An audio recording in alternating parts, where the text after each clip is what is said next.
Assalamualaikum warahmatullahi wabarakatuh. Selamat pagi teman-teman.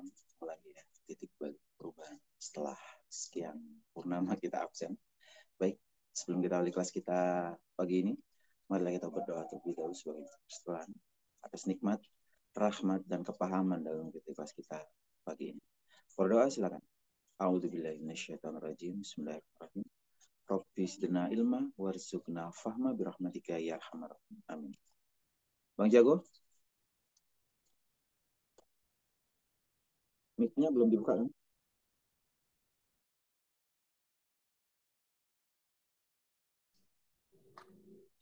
Yuk. Oke ya, bismillahirrahmanirrahim. Assalamualaikum warahmatullahi wabarakatuh. Selamat pagi. Oke, ini cukup lama kita nggak kelas ya. Jadi soalnya tiap malam kelasnya kadang sampai jam 2. Jadi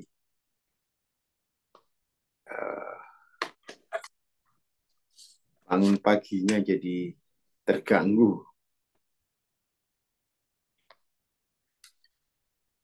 Oke, hari ini April yang keempat. Perlu diingat bahwa cinta ya, cinta dalam ekspresi apapun itu,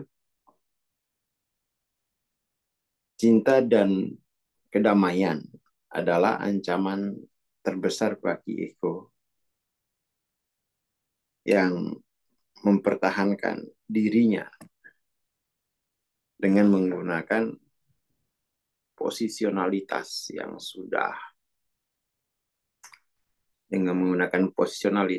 sudah tertanam begitu ya, dan tersembunyi di bawah sadar gitu. Jadi memang ego itu kan hasil dari posisionalitas.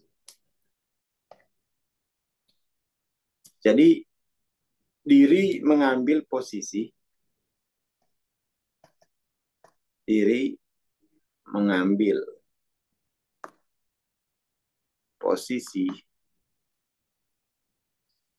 pada jumlah tubuh tertentu.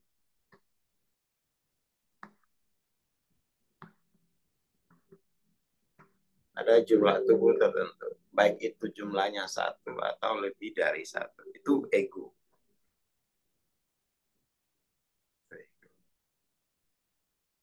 Nah, cinta atau peace ini kan derajat ya. Ini adalah derajat diri di mana diri itu tidak mengambil posisi dan mengambil posisionalitas pada orang apapun. Jadi tidak hanya tidak mengambil posisi, cinta juga itu atau diri pada derajat cinta akan selalu membawa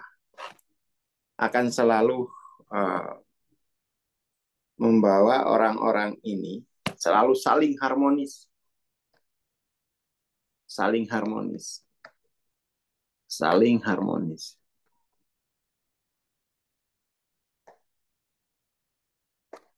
Jadi orang-orang pada diri itu akan saling harmonis dari makom cinta. Saling harmonis itu kalau bahasa di kampung namanya pokaunta gitu ya. Pokaunta itu harmonis. Kayak musik saling mengisi gitu. Orang-orang itu saling mengisi. Saling mengisi yang kosong. Itu namanya pokaunta. Yang kosong itu tidak tidak diserang. Bukannya tidak diserang, itu terus-menerus saling mengisi. Itu namanya harmonis. Pocahontas. Sementara peace itu kalau di peta kesadaran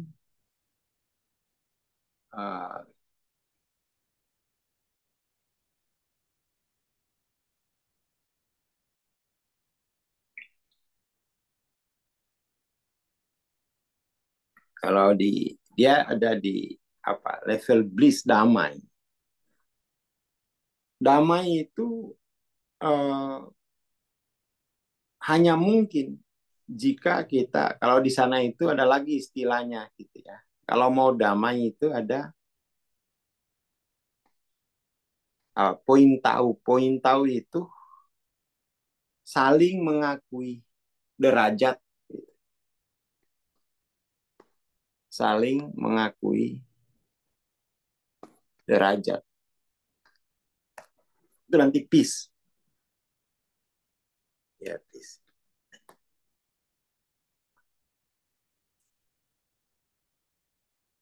Nah, ego ketika mengambil posisionalitas, itu artinya dia akan mengungguli, akan meninggikan derajatnya saja dan berusaha untuk mengalahkan yang lain. Melihat kelemahan manusia itu sebagai ancaman, bukan sesuatu yang indah. Makanya cinta dan kedamaian itu menjadi ancaman bagi ego karena itu akan menghilangkan nature ego pada diri. Nature ego.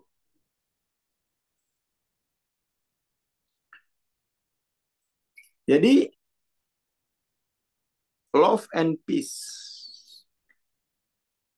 itu artinya derajat diri ya, suatu derajat diri non posisional pada orang. Jadi ini adalah pencerahan ya, pencerahan tahap 1. Jadi pencerahan itu ada dua tahap atau ada 2 jenis. Yang pertama tuh diri mampu bertemu orang.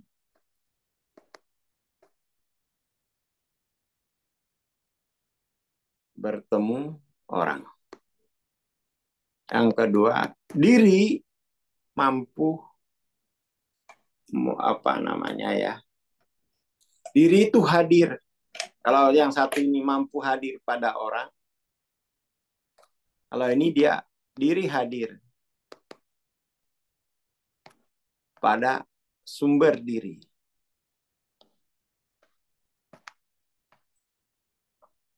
Diri hadir pada sumber diri. Ini pencerahan penuh, advance dalam istilah Hawking. Tingkat lanjut.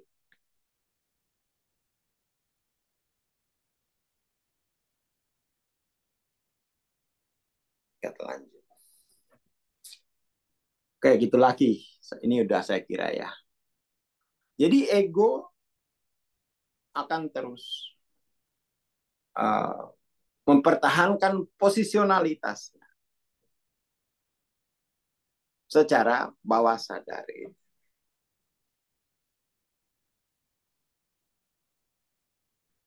Akan terus mempertahankan posisionalitasnya secara bawah sadar. Tapi kalau kita sudah tahu nature ego adalah, maka kita kemudian tuh mencarikan lawannya, yaitu non derajat diri yang non posisional. Seperti itu. Kemudian April 5 ini, bahwa mendengar saja ajaran spiritual itu punya konsekuensi gitu ya.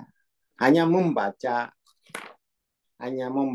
ajaran-ajaran, mendengarkan ajaran spiritual, mendengarkan kuliah-kuliah spiritual itu sendiri sudah punya konsekuensi. Apalagi sampai kemudian tuh memperagakannya itu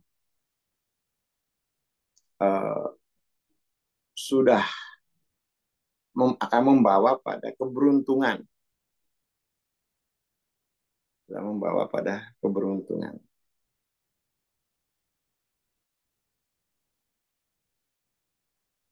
Jadi memang membaca buku-buku spiritual itu berpotensi untuk membangkitkan diri.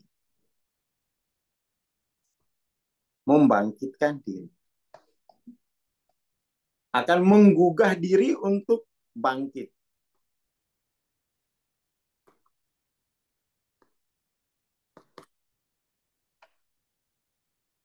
Menggugah diri untuk bangkit.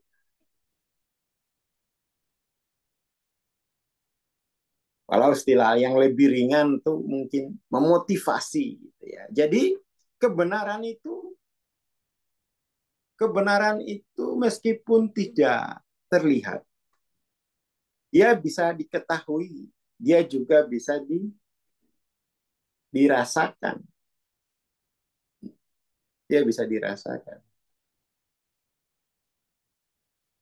Karena bersifat membangkitkan. Makanya Hawking tepat ketika membahasakan bahwa pekerjaan spiritual itu menghasilkan enzim karena dia membangkitkan diri.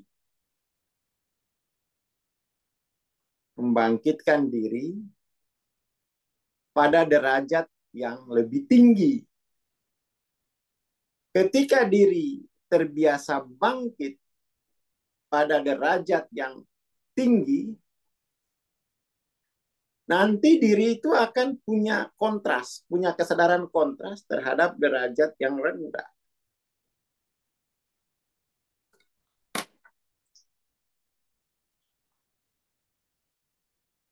Dan itu pada akhirnya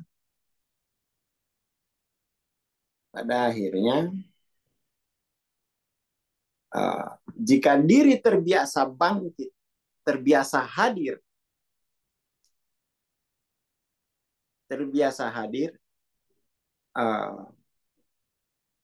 pada derajat yang tinggi, lama-lama diri itu punya kemawasan pada derajat yang tinggi itu. Kita kalau dekat-dekat guru kita, ya, dekat-dekat guru, ada di circle-nya mursyid, itu kita punya potensi besar. Punya potensi besar untuk bangkit pada derajat yang tinggi. Kalau dalam bahasa kampung tuh bangkit itu wanu. Wanu tuh dia ada 3 makna. Bangkit itu. Bahasa Inggrisnya awake. Ada wanu itu artinya membersihkan telapak. Membersihkan tapak tangan dan tapak kaki. Gitu. Itu cirinya wanu itu dia membersihkan masa lalu. Masa lalu itu tapak tangan, tapak kaki. Itu wanu. Kemudian ada lagi wanu itu dalam artian tuh dia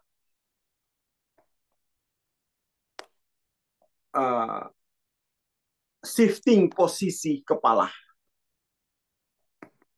shifting posisi badan dan kepala. Ya sama aja ya, kepala aja lah. Shifting posisi kepala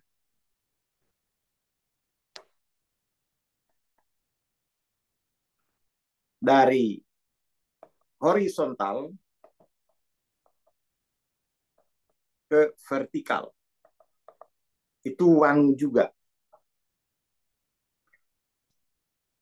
Itu dalam bahasa Muna, wanu ini dia punya makna kurang lebih 3 ini.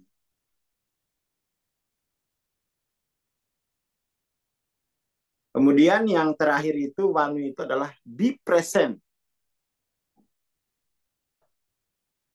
Be present, hadir dan bertemu gitu. Itu wanu. Awakening itu dia. Tapi ini apa namanya? Bahasa di kampung.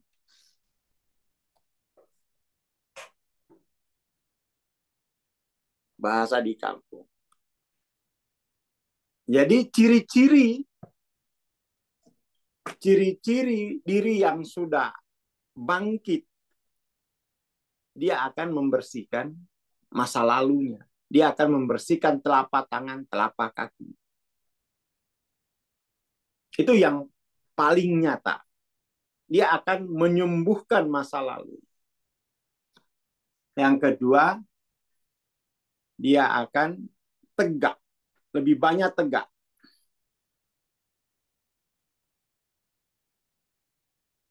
Dia tegak.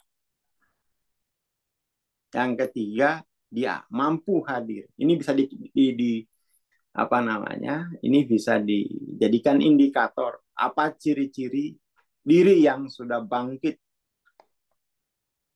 Satu, dia peduli dengan masa lalu. 3, lebih banyak bangkit. Terus ya hadir gitu. Kan hadir. Itu ciri-ciri diri yang sudah bangkit. Dan itu bisa terus-menerus. Bisa kemawasan tinggi jika kita punya ajaran-ajaran pencerahan, apalagi sampai memperagakannya. Saya kira itu pagi ini. Matur nuwun, selamat pagi. Assalamualaikum warahmatullahi wabarakatuh. Waalaikumsalam warahmatullahi wabarakatuh. Terima kasih Bang Aswar. Terima kasih teman-teman. Teman-teman, untuk menyimak ulang rekaman titik balik perubahan, bisa simak di channel YouTube Evolusi Jiwa ya. Jangan lupa untuk komen. Mungkin ada sesuatu yang perlu dibahas atau yang ditanyakan ya. Terima kasih. Kita bertemu minggu insya Allah. Assalamualaikum warahmatullahi wabarakatuh. Selamat pagi dan selamat beraktivitas.